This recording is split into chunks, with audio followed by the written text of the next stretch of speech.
BNP chairperson ও সাবেক প্রধানমন্ত্রী বেগম খালেদা জিয়ার শারীরিক অবস্থা এখনও সংকটময়। নানা মহল থেকে নানা বার্তা আসছে। খালেদা জিয়ার শারীরিক অবস্থা উন্নয়নে দেশ বিদেশের চিকিৎসকরা দফায় দফায় আলোচনা করছেন। এমন পরিস্থিতিতে দলের নেতা কর্মী ছাড়াও বিভিন্ন স্তরের মানুষ খবর জানতে হাসপাতালে ভিড় করছেন। আরও জানাচ্ছেন মেহেদী হাসান। মেডিকেল বোর্ডের তত্ত্বাবধানে সিসিইউতে দেশি বিদেশি বিশেষজ্ঞ চিকিৎসকদের ধারাবাহিক নিবিড় পর্যবেক্ষণে চিকিৎসাধীন বিএনপি চেয়ারপারসন খালেদা জিয়া। শুক্রবার সন্ধ্যায় খালেদা জিয়ার স্বাস্থ্যের উন্নতির জন্য দোয়া চেয়ে বিবৃতি দেন প্রধান উপদেষ্টা।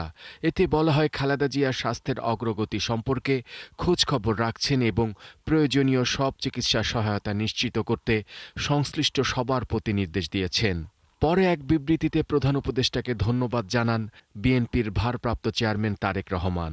শুক্রবার দিবাগত রাতে খালেদা জিয়ার শারীরিক অবস্থার খোঁজ নিতে আইন উপদেষ্টা আসিফ নজরুল ও প্রধান উপদেষ্টার বিশেষ সহকারী মনির হায়দার রাজধানীর এভার কেয়ার হাসপাতালে যান। ফেসবুক পোস্টে জানান, ভালো নেই খালেদা জিয়া। এ সময় বিএনপির মহাসচিব মির্জা ফখরুল ইসলাম আলমগীর সহ অন্যান্য শীর্ষ নেতাকর্মীরা উপস্থিত ছিলেন সেখানে। বিএনপির স্থায়ী কমিটির সদস্যরা জানান, খালেদা জিয়ার শারীরিক অবস্থা স্থিতিশীল নয়, তবে এখনও জ্ঞান রয়েছে তার, প্রয়োজন আরও উন্নত চিকিৎসার। যে অত্যাচারটা ওনার উপর হয়েছে বিগত সরকারের সময়, তার রেজাল্ট আমরা এখন পাচ্ছি। এখন দেখতে পাচ্ছি তাকে ওনার এই ভালো থাকে এই খারাপ থাকে, এই ভালো থাকে এই খারাপ থাকে। তো উনি এই মুহূর্তে আমার কাছে আমি পার্সোনালি মনে করতেছি যে এই মুহূর্তে উনি স্টেবল নন। খালেদা জিয়ার খোঁজ নিতে মাঝরাতে হাসপাতালে ছুটে আসেন বিভিন্ন পর্যায়ের নেতাকর্মীরা। দেশবাসীর কাছে দোয়া চেয়েছেন দলের প্রধানের জন্য। আপনারা দোয়া করবেন, আল্লাহ যেন ওনাকে হায়াত দারাজ করেন, উনি যেন সুস্থ হয়ে উঠতে পারেন, ওটা আমাদের মাঝে ফিরে আসতে পারেন। এই অবস্থায় তো কোনো মানুষই যে একেবারে আশঙ্কার ঊর্ধ্বে সেটা তো বলার সুযোগ নাই। এই বাস্তবতাটা তো আমাদেরকে মেনেই নিতে হবে, সংকটাপন্ন সেটা মেনেই নিতে হবে। নিবিড় পর্যবেক্ষণে আছে আর কি।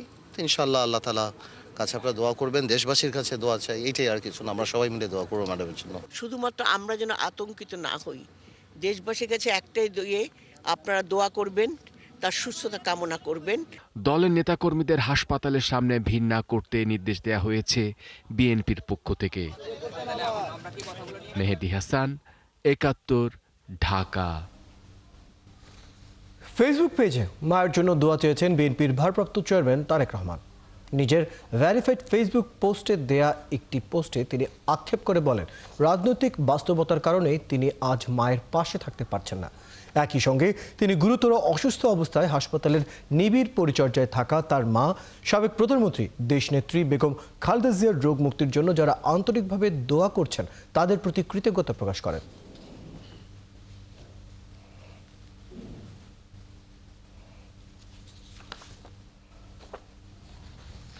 দর্শক, বিএনপি চেয়ারপারসন ও সাবেক প্রধানমন্ত্রী বেগম খালেদা জিয়ার শারীরিক অবস্থা অত্যন্ত সংকটময়। রাজধানীর এভার কেয়ার হাসপাতালে শারীরিক অবস্থা উন্নয়নে দেশ বিদেশের চিকিৎসকরা দফায় দফায় আলোচনা করছেন। দলের নেতাকর্মীরা তার স্বাস্থ্যের খবর জানতে হাসপাতালে ভিড় করছেন। সেখানকার আরও খবর জানাতে আমাদের সাথে যুক্ত হচ্ছেন সহকর্মী মহিমিনুল অপু। মহিমিনুল অপু, বিএনপি চেয়ারপারসন ও সাবেক প্রধানমন্ত্রী বেগম খালেদা জিয়ার স্বাস্থ্যের সর্বশেষ কি খবর আছে আপনার কাছে?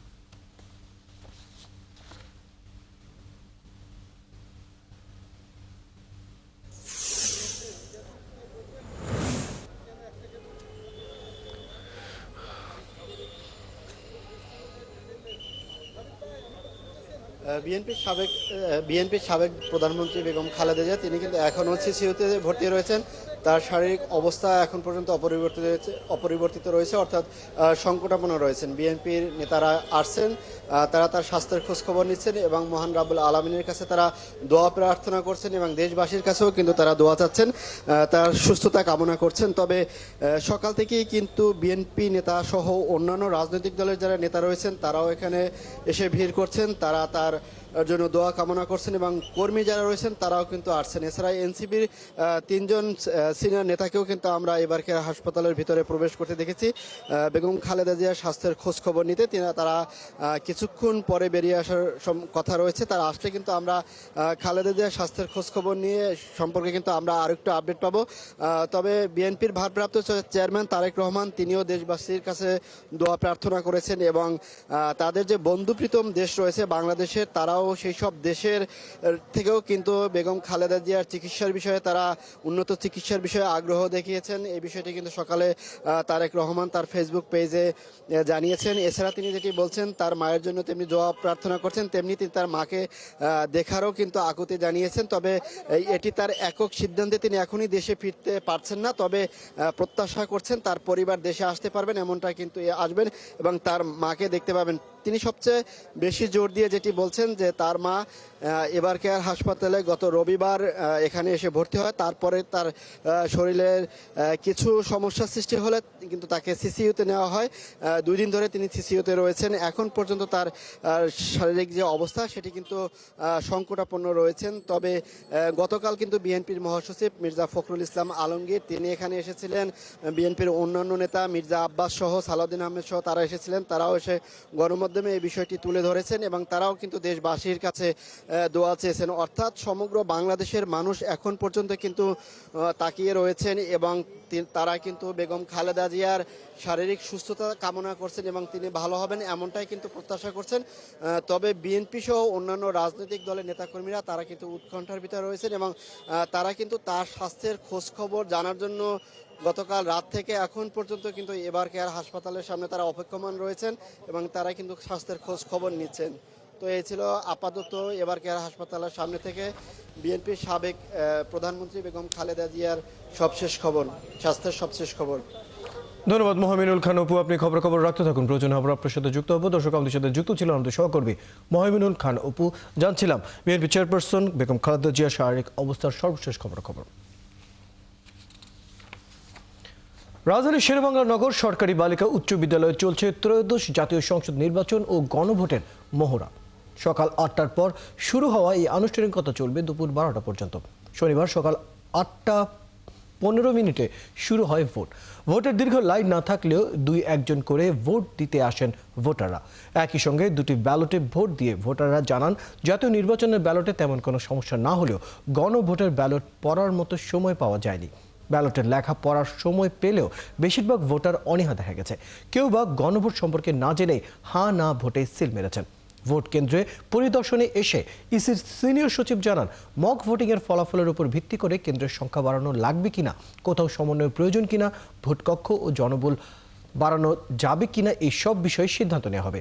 ইসির মক ভোটিংয়ে নারী পুরুষ মিলে 5-6 জন ভোটার ভোট দেওয়ার কথা রয়েছে।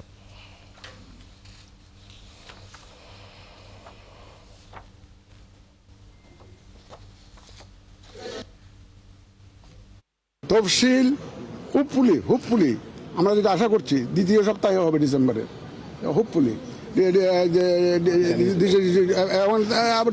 ডেটগুলো আপনারা তখন জানতে পারবেন, তফসিল হলে জানতে পারবেন এবং hopefully it will be in the 2nd week of December. যে রেফারেন্ডামে কী কী বিষয়গুলো আসছে আপনারা ওটা প্রচার করবেন। আমরা আমাদের পক্ষ থেকে আপনারা ব্যাপক প্রচার শুরু হবে, দেখবেন ইনশাল্লাহ।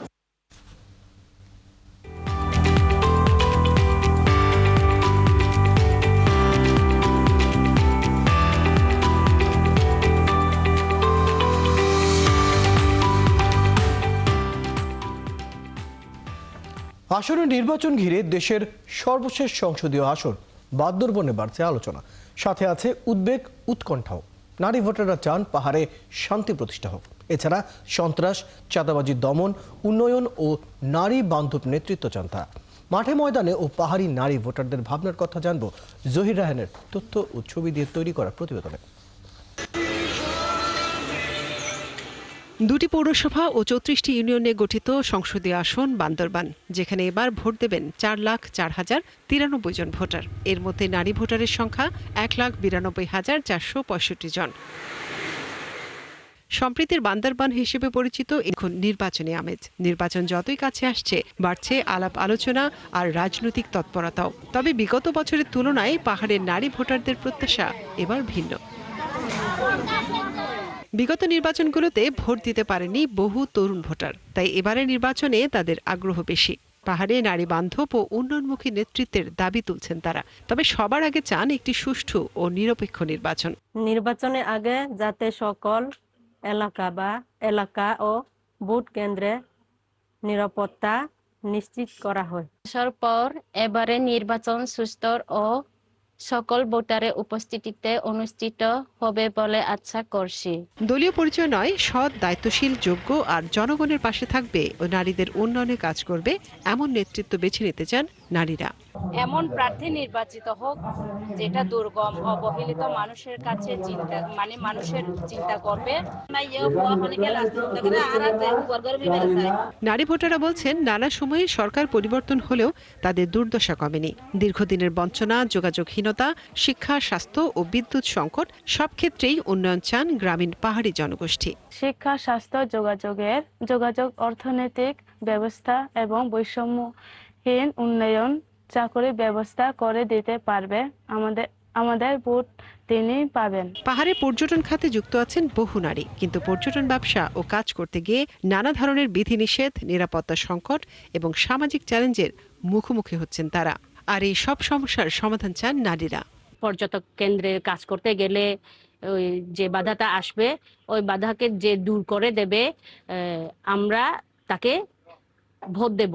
পাহাড়ে সন্ত্রাসমুক্ত পরিবেশ ও উন্নয়ন নারীদের প্রধান চাওয়া। সুষ্ঠু, নিরপেক্ষ একটি নির্বাচন হলে দীর্ঘদিনের বঞ্চনা কাটিয়ে নতুন সম্ভাবনার পথে হাঁটতে চান বান্দরবানের নারী ভোটাররা। মনিরা কাজুরি, ৭১।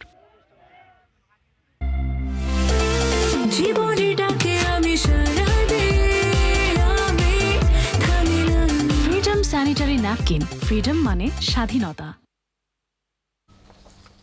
নীতিমালায় পরিবর্তন আনার পর এক লাফে প্রায় ৩ গুণ বেড়েছে কৃষি ঋণের খেলাপির হার। বাংলাদেশ ব্যাংকের হিসাব বলছে অক্টোবর শেষে যা দাঁড়িয়েছে ৩৪%, অথচ গেল মার্চে তা ছিল মাত্র ১৩%-এর ঘরে। যদিও কেন্দ্রীয় ব্যাংক আশা করছে দ্রুতই নিয়ন্ত্রণে চলে আসবে এই হার। আনাসের প্রতিবেদন। প্রতি বছর কৃষিখাতের উৎপাদন ও সরবরাহ ব্যবস্থা ধরে রাখতে ঋণ সহায়তা দিয়ে থাকে ব্যাংকগুলো। নিয়ন্ত্রক সংস্থার বিশেষ নীতিমালা ও নজরদারির অধীনে দেয়া এসব ঋণের শর্ত থাকে তুলনামূলক সহজ। বিশেষ করে সুদের হার বাজারের চেয়ে কম, পরিশোধে সময়ও পাওয়া যায় কিছুটা বেশি। কিন্তু গেল জুনে সেই নীতিমালায় বড় ধরনের পরিবর্তন এনেছে বাংলাদেশ ব্যাংক, যার ফলে অক্টোবরে খেলাপি ঋণের হার উঠেছে রেকর্ড উচ্চতায়। নীতিমালা অনুযায়ী জুনের আগ পর্যন্ত কৃষিঋণ খেলাপি হতে সব মিলিয়ে সময় লাগত 5 বছর, কিন্তু নতুন নীতিমালায় তা নামিয়ে আনা হয়েছে 1 বছরে, যার কারণে মার্চে থাকা 13%-এর মন্দঋণ অক্টোবরে উঠেছে 33%। যদিও তা নিয়ে চিন্তিত নয় বাংলাদেশ ব্যাংক। এটা টেকনিক্যাল কারণ, যে কারণে যে লোনটা হয়তো 1 বছর পরে ক্লাসিফিকেশনের মধ্যে পড়তো, সেটা এখন হচ্ছে মাত্র 3 মাস হয়ে গেলে সেটা পড়ে যাচ্ছে। ঋণ শ্রেণীকরণের ক্ষেত্রে আন্তর্জাতিক মানেই একেবারে শ্রেণীকরণ করব, কিন্তু ঋণের যে কৃষি ঋণটাকে আমরা যাতে উৎসাহিত হয় বা কৃষি ঋণ যাতে স্মুথ হয়, সেজন্য বাংলাদেশ ব্যাংকের কৃষি ঋণ নীতিমালার মাধ্যমে আমরা এই বিষয়গুলোকে অ্যাড্রেস করব।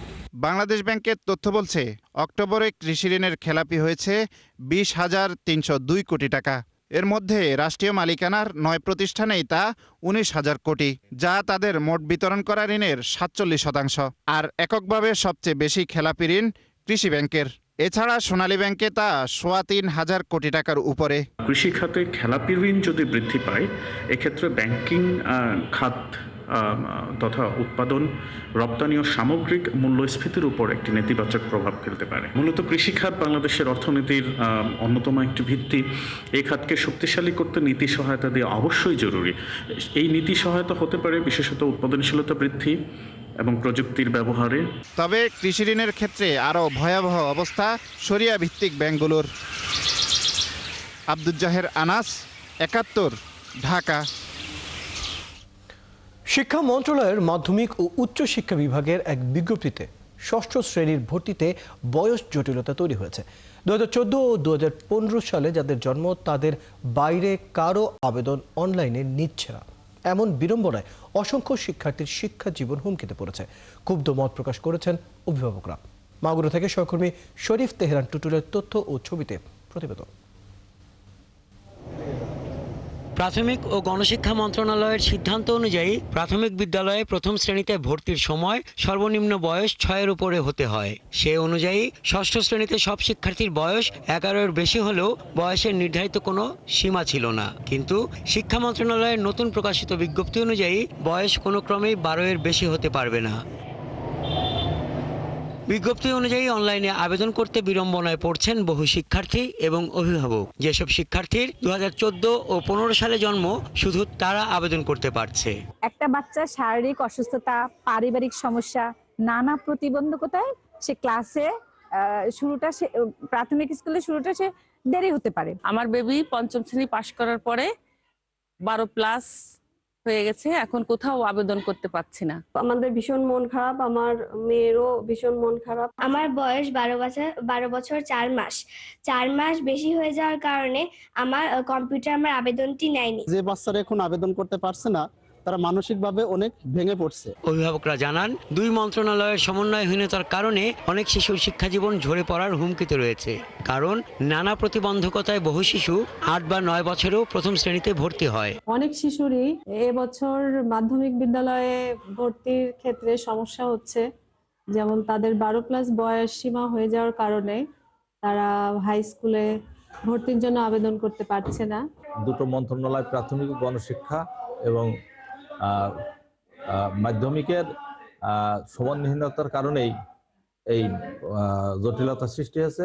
এ বিষয়ে জেলা সহকারী শিক্ষা কর্মকর্তা বলছেন, সমস্যার বিষয়ে মন্ত্রণালয়কে অবগত করা হয়েছে। আমরা ঊর্ধ্বতন কর্তৃপক্ষের দৃষ্টি আকর্ষণ করেছি এবং তাদের কাছে আমরা এই বিষয়ে একটি সুরাহা যাতে হয়, যাতে অভিভাবকরা হয়রানির শিকার না হয়, প্রত্যেকটা শিক্ষার্থী যাতে লেখাপড়ার সুযোগ পায় সেজন্য আমরা তাদেরকে অবহিত করেছি, আশ্বস্ত করেছি। হয়তো এরকম কিছু আসলেও আসতে পারে। 13 নভেম্বর শিক্ষা মন্ত্রণালয়ের মাধ্যমিক ও উচ্চ শিক্ষা বিভাগ 2010 শিক্ষানীতির আলোকে সারা দেশে সরকারি ও বেসরকারি বিদ্যালয়ে প্রথম থেকে নবম শ্রেণীতে ভর্তির জন্য অনলাইন আবেদনের বিজ্ঞপ্তি প্রকাশ করে। সচিব রেহানা পারভিন স্বাক্ষরিত বিজ্ঞপ্তি অনুযায়ী 2026 সালে ষষ্ঠ শ্রেণীতে 5 ডিসেম্বরের মধ্যে আবেদন করতে হবে। হাসান আহমেদ, 71। ভোরের আগমনটা যেন অপার্থিব। কুয়াশার আলতো চাদর ভেদে সোনালি আভার লুকোচুরি খেলা, পায়ের স্পর্শে মুক্ত ঝরানো শিশির বিন্দুর প্রাধান্য, গ্রামীণ জনপদ আর প্রাণের সাথে পরিচিত শীতল হাওয়ার প্রেমের দিন। হ্যাঁ দর্শক, দুয়ারে করা নাড়ছে শীত। পঞ্জিকায় হেমন্তের আনন্দ উদযাপনের বিদায় আর পাতা ঝরা দিনের উদযাপনে শীতের আমন্ত্রণ নামার কথা জানাবেন সহকর্মী ফরহানা ন্যান্সি। ছবি তুলেছেন মোবারক হোসেন শুভ।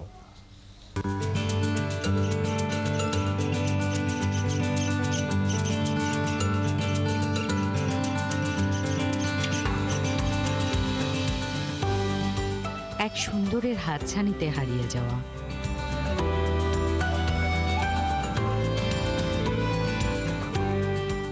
যে দেশের ভোরের উপন্যাসে সৃষ্টিকর্তার আশীর্বাদের এমন অধ্যায় থাকে।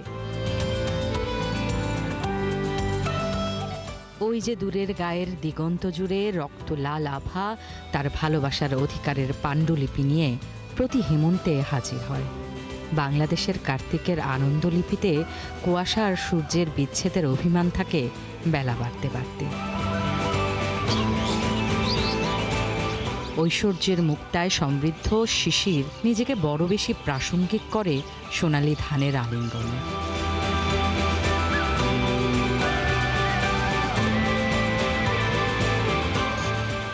সোনালি ধান যার ভালোবাসার দখলে, তার মুখ জুড়ে এক স্বর্গীয় হাসি, চোখে একরাশ অপেক্ষা।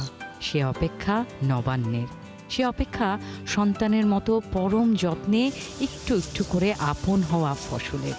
এই যে শুরুতে শুরু করা, এটা একটা বাচ্চা ছেলের মতো লালন পালন করে, এটা ধরো আমি খাবো, দেশের আরও কত লোকজন খাবে এবং কত না ওলি আল্লাহ খাবে, এটা একটা ইবাদতের অংশ। শীতকালে পিঠা আজ নয়, আর গরমের দিন তো পিঠা পিঠা খাই নে, ওদের খাইলে সেই নটিভিতে আর টিভিতে কিনে খায়। নতুন ধান এলে নতুন মেহমান, নতুন মিষ্টি আসে মানে নতুন পিঠা, নতুন ধানের এটা খেজুরের গুড় দিয়ে অনেকে আনন্দ হয়।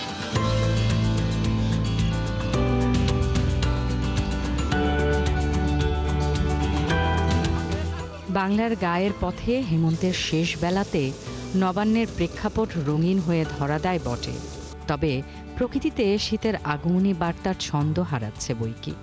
আগে যে শীত পড়তো খেসারি খেতা চাল, পায়রা পুরা গম টম বলতাম, খুব শীত আসাল। আর আল বাইবার গেলে আত্ম কাল করে নিত। আগে যখন ধান কাটতো সে অনেক শীত পড়তো, এখন শীত কমে গেছে।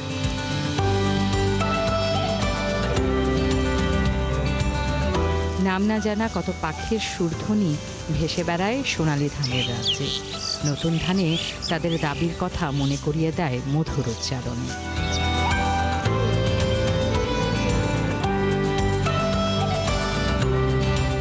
সবুজের প্রাধান্যে সজীবতা বহন করে শীতের টাটকা সবজির বাহার।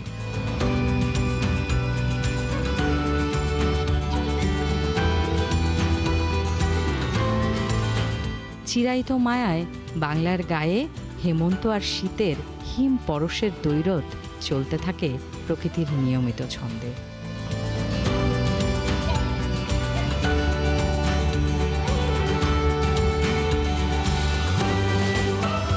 ক্ষণস্থায়ী হেমন্তের এইসব আয়োজন প্রকৃতিতে যখন প্রবল, তখন একই সমান্তরালে উত্তরের হিমেল হাওয়া আর কুয়াশার নরম ভালোবাসার আধিপত্য আমাদের জানান দিচ্ছে শীত বুড়ি রওনা হয়েছে।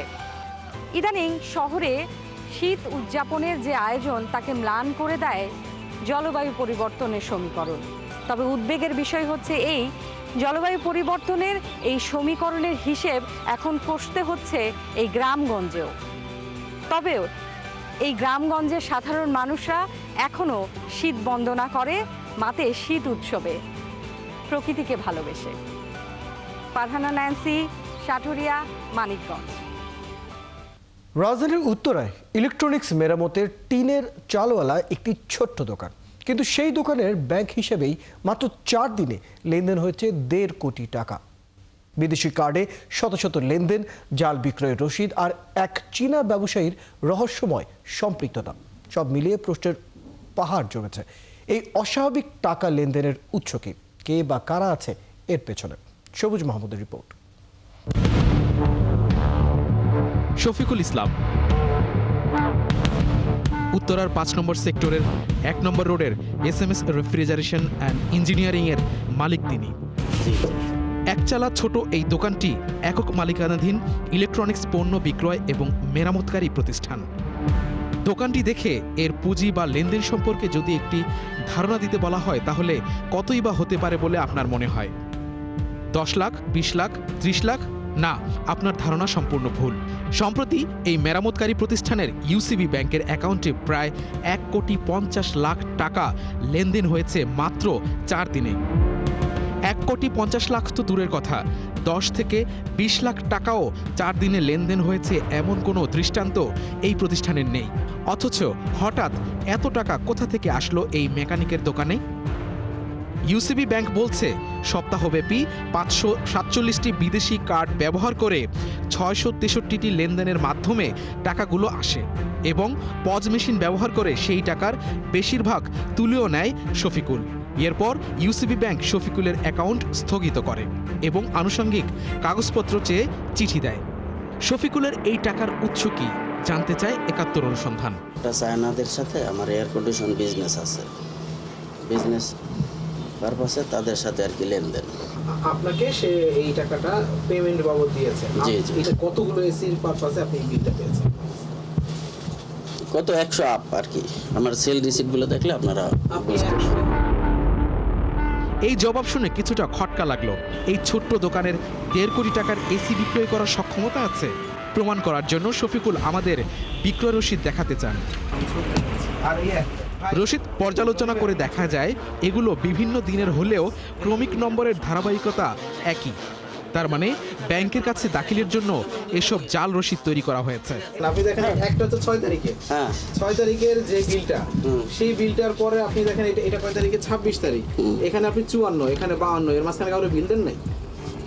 অবশ্যই দিয়েছি। তাহলে সেইটার কোনো পার্থক্য দেখা যাচ্ছে না। এখানে এটা কি মনে হয় না যে এগুলো পরে বানানো? এটা কি এর এটা আপনার কাছে তো মনে হয়, আপনার কাছে মনে হতে পারে, কিন্তু দেখা যায় আমি এটা করতে পারি যে আমি দুইটা বুক ব্যবহার করি, একটা হয়তো ওনার জন্য ব্যবহার করতে পারি। প্রশ্নের মুখে শফিকুল স্বীকার করলেন তার এই অ্যাকাউন্টটি ব্যবহার করে চীনের এক ব্যবসায়ী, যিনি বিদেশ থেকে টাকাগুলো এনেছেন।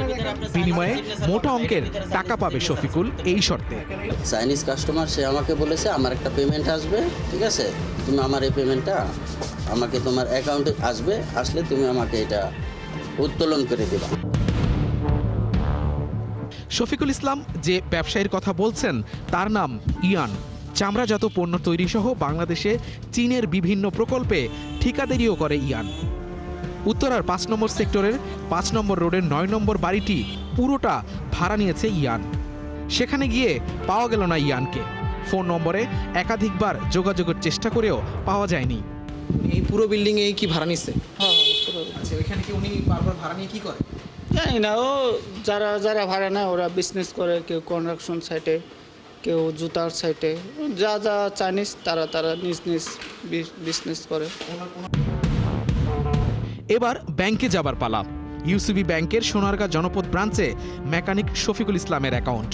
এই অ্যাকাউন্টে প্রায় 1.5 কোটি টাকা সন্দেহজনক লেনদেন হয়েছে।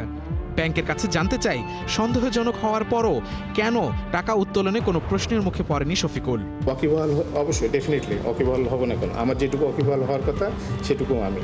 এবং এটা কি আপনাদের কোনো নিয়মের ব্যত্যয় ঘটেছে?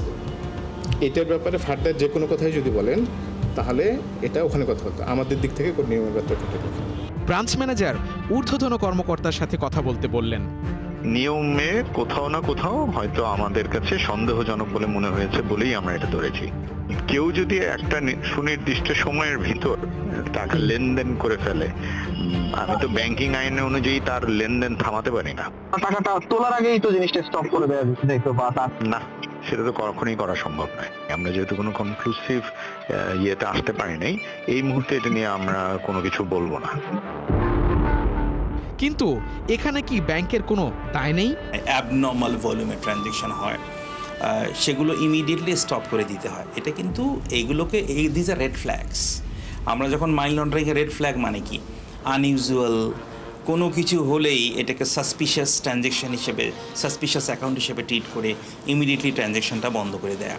এবং এখানে কিন্তু ব্যাংক সেই কাজটা করেছে, হয়তো আরও আগে করার প্রয়োজন ছিল। এইটা এক ধরনের ইন্টারনাল সুপারভাইজারি বা মনিটরিং ল্যাবস আপনি বলতে পারেন। অনুসন্ধানে জানা যায় SMS রেফ্রিজারেটরের মালিক শফিকুলের আপন ভাই ইউসিবি ব্যাংকের বনানী শাখায় কর্মরত। অভিযোগ আছে এই অবৈধ লেনদেনের ক্ষেত্রে শফিকুলের ব্যাংকার ভাই তাকে সহযোগিতা করেছে। আবারও সেই চীনা ব্যবসায়ী ইয়ানের খোঁজে উত্তরায়। বাড়ির সামনে যেতেই দেখা হলো তার স্ত্রীর সাথে। জানতে চাইলাম ইয়ান আছে কিনা, কিন্তু কোনো প্রশ্নের উত্তর না দিয়ে মুখ লুকিয়ে দ্রুত সটকে পড়েন। একটু পর ইয়ানের একজন বাংলাদেশি কর্মচারী আসেন বাড়িতে। তিনিও এই বিষয়ে কোনো কথাই বললেন না।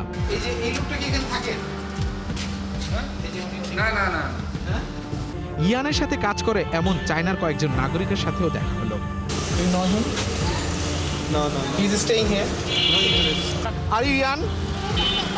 উত্তরার পথে চলতে চলতে দেখা হয়ে গেল ইয়ানের সাথে, কিন্তু কোনো প্রশ্নেরই উত্তর না দিয়ে ইশারায় ক্যামেরা বন্ধ করতে বললেন।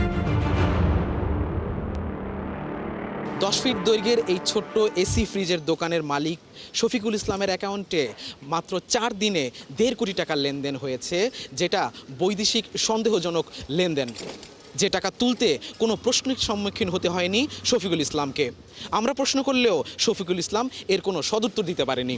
এই লেনদেনের সাথে কি কোনো অপরাধ কর্মকাণ্ডের সংশ্লিষ্টতা আছে, যার সাথে ব্যাংকের যোগসূত্র আছে? এগুলোই এখন বড় প্রশ্ন। সবুজ মাহমুদ, 71, ঢাকা। শ্রীলঙ্কায় ঘূর্ণিঝড়ের প্রভাবে ভারী বর্ষণ থেকে সৃষ্টি আকস্মিক বন্যায় 80 জনের বেশি মানুষ নিহত হয়েছেন। নিখোঁজ রয়েছেন অন্তত 34 জন। গৃহহীন হয়ে পড়েছেন হাজারো মানুষ। শ্রীলঙ্কার দুর্যোগ ব্যবস্থাপনা কেন্দ্র ডিএমসি জানিয়েছে, ঘূর্ণিঝড় ডেটওয়ার কারণে দেশটির বিভিন্ন অঞ্চলে বন্যার পাশাপাশি ভূমিধস হয়েছে। বার্তা সংস্থা রয়টার্সের প্রতিবেদনে বলা হয়েছে, শুক্রবার ভোরে ঘূর্ণিঝড়টি আঘাত হানে। এই সময় ঘন্টায় প্রায় 65 কিলোমিটার গতিবেগে বাতাস প্রবাহিত হয়। ঘূর্ণিঝড় ও বন্যার কারণে মোরাগাহাকান্দা, এলাহেরা এবং কুমারা এলা সেতু পানির নিচে তোড়ে ভেসে গেছে। এতে মাতালে, পালন্নারুয়া, কুরুনেগালা ও উভা প্রদেশের সঙ্গে সড়ক যোগাযোগ বিচ্ছিন্ন হয়ে পড়েছে। ডিএমসি পরিস্থিতি দ্রুত অবনতি হওয়ায় সবাইকে নিরাপত্তা নির্দেশনা কঠোরভাবে মেনে চলার কথা বলেছে।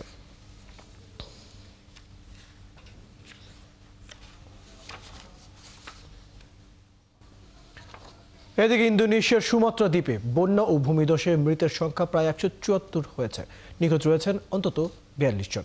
শুক্রবার এই তথ্য নিশ্চিত করে দেশটির দুর্যোগ ব্যবস্থাপনা সংস্থা বিএনপিবির প্রধান সুহারিয়ান্তো বলেন, পুরো উত্তর সুমাত্রায় এই পর্যন্ত 116 জন মৃত্যুর খবর পাওয়া গেছে এবং 42 জনকে এখনো খুঁজে পাওয়া যায়নি। তিনি জানান, আরও 35 জন মারা গেছেন। আচেহ প্রদেশের এবং পশ্চিম সুমাত্রার প্রাণহানি হয়েছে 23 জনের। ঝড় বৃষ্টির জেরে 4,73,481 কিলোমিটার আয়তনের এই দ্বীপটির বহু এলাকা বন্যার পানিতে ডুবে গেছে। কোনো কোনো এলাকা ডুবে আছে 3.5 ফুট পানির নিচে। নিরাপদ আশ্রয়ের উদ্দেশ্যে বাড়িঘর ছেড়ে ছুটছেন হাজার হাজার পরিবার। বন্যা ভূমিধসের কারণে দ্বীপের অনেক অঞ্চলে রাস্তাঘাট ও টেলি যোগাযোগ ব্যবস্থা সম্পূর্ণ ধ্বংস হয়ে গেছে। সেসব এলাকা দুর্গত মানুষদেরকে উদ্ধারে এবং ত্রাণ তৎপরতা চালাতে বিমান বাহিনীর সহযোগিতা চাওয়া হয়েছে। এছাড়া বিদ্যুৎ বিচ্ছিন্ন হয়ে পড়া অঞ্চলগুলোতে বিদ্যুৎ সংযোগ স্বাভাবিক করার কাজও শুরু হয়েছে বলে এএফপিকে জানিয়েছে জাতীয় দুর্যোগ মোকাবিলা দপ্তরের মুখপাত্র আব্দুল মোহারি।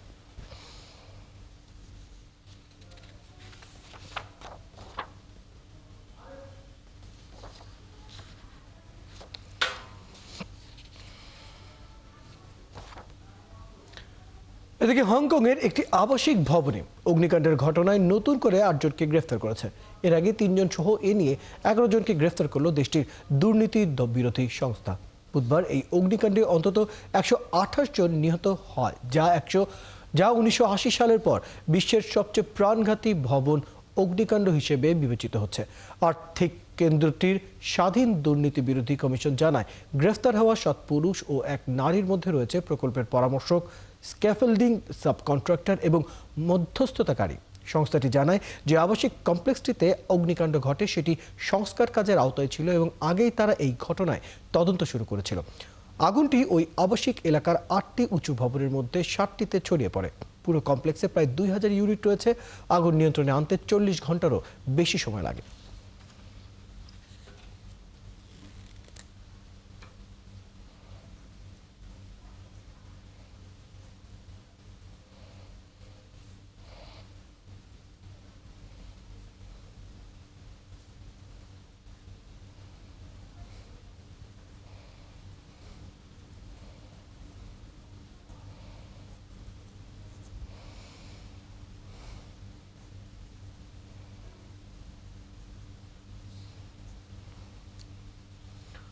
দর্শক, দৈনিক বণিক বার্তার প্রতিষ্ঠা বার্ষিকী অনুষ্ঠানে কথা বলছেন বিএনপি স্থায়ী কমিটির সদস্য আমির খসরু। আমরা সরাসরি সেখানে যুক্ত হচ্ছে।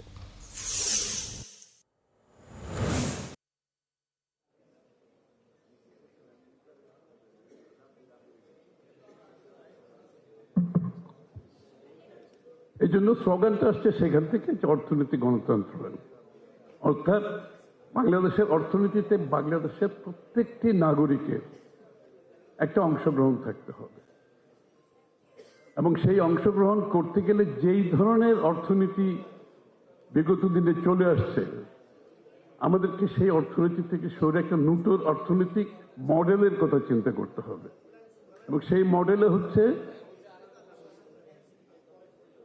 বাংলাদেশের প্রত্যেকটি নাগরিক অর্থনৈতিক যে নীতিমালা থাকবে, অর্থনীতির যে কি বলবো আউটরিচ থাকবে, অ্যাক্সেস থাকবে, সেখানে আমরা নাগরিকদের কিভাবে সম্পৃক্ত করব। আমি একটা এক্সাম্পল দিয়ে যদি বলি, শুরু করি, তাহলে জিনিসটা অনেক বুঝতে সুযোগ সুবিধা হবে। সেটা হচ্ছে, এই ধরুন বাংলাদেশে, রুরাল বাংলাদেশে যারা আছে এবং আমাদের এই কুটির শিল্পে যারা আছে, আমাদের তাঁতি আছে, আমাদের কামার কুমার আছে, তাদের ধরেন তারা যুগে যুগে ধরে তাদের ফ্যামিলির ব্যবসা করে আসছে, কিন্তু তাদের কিন্তু পণ্যের মান উন্নয়ন হয় নাই, তাদের জীবনযাত্রার মান সেভাবে উন্নয়ন হয় নাই। সেই জন্য আমাদের যেটা প্ল্যান করছি আমরা, সেটা হচ্ছে এই লোকগুলোর কাছে আমাদের কয়েকটা জায়গায় আমাদেরকে ইনভেস্ট করতে হবে। বিশেষ করে যারা, তাদেরকে আমাদের ঋণের সুযোগটা সৃষ্টি করে দিতে হবে, তাদেরকে আমাদের ইনপুট, তাদের যে কাঁচামাল সেটার সুযোগ সৃষ্টি করে দিতে হবে, তাদের যদি স্কিল ল্যাকিং থাকে স্কিল ডেভেলপমেন্টের বিষয়টা দেখতে হবে, তাদেরকে ডিজাইনিং সাপোর্টটা দিতে হবে, তাদেরকে ব্র্যান্ডিং এর সুযোগটা দিতে হবে এবং তাদেরকে অনলাইন কিংবা মার্কেট অ্যাক্সেসটা দিতে হবে, যেমন ইবে, অ্যামাজন ইত্যাদির মাধ্যমে তারা যাতে গ্লোবাল একটা অ্যাক্সেস পায় এবং লোকাল অ্যাক্সেস পায়। এটার জন্য একটা বিনিয়োগ আছে, কিন্তু এই বিনিয়োগটা আমরা কোনো সময় করিনি। আমাদের সবসময় বিনিয়োগটা হচ্ছে ম্যানুফ্যাকচারিং ইত্যাদি ইত্যাদি এইসব জায়গায়, কিন্তু এইখানে যে অর্থনীতিটা আছে সেটাকে আমরা এক্সপ্লয়েট করি নাই। এবং তাদের জীবনযাত্রার মান যদি আমি উন্নয়ন করতে পারি, তাদের পণ্যের মান যদি আমি উন্নয়ন করতে পারি, তার মাধ্যমে শুধু তার এমপ্লয়মেন্ট বাড়বে না, তার যে জীবনযাত্রার মান, সে টাকা খরচ করবে, সে একটা মার্কেট ডিমান্ড ক্রিয়েট করবে। সবচেয়ে বড় কথা হচ্ছে তার পণ্যকে আমি মনিটাইজ করতেছি। আমরা মনিটাইজ কোনো সময় করার চিন্তা করি নাই, মনিটাইজ করে তার ভ্যালু এডিশন করতেছি এবং এটা ইন্টারন্যাশনাল মার্কেটে যখন যাবে সে কিন্তু সরাসরি যদি ইবে আপনার অ্যামাজনের মাধ্যমে বিক্রি করে, তার ইন্টারন্যাশনাল প্রাইসিং আছে। I am making it A tradable goods, এবং এই ট্রেডেবল গুডসের মাধ্যমে দেশের ফরেন কারেন্সির কথা গভর্নর সাহেব আছেন এখানে, আমাদের ফরেন কারেন্সির যে ইস্যু, সব সময় আমরা এটা রেমিটেন্স এবং এক্সপোর্ট, গার্মেন্টস ইত্যাদির মাধ্যমে। দর্শক, চলছে সংবাদ সংযোগ, সরাসরি সংবাদ এবং অনুষ্ঠান দেখতে চোখ রাখুন ৭১-এর ফেসবুক পেজে, সাবস্ক্রাইব করুন ৭১-এর ইউটিউব চ্যানেলে। ৭১-এর সাথে থাকুন।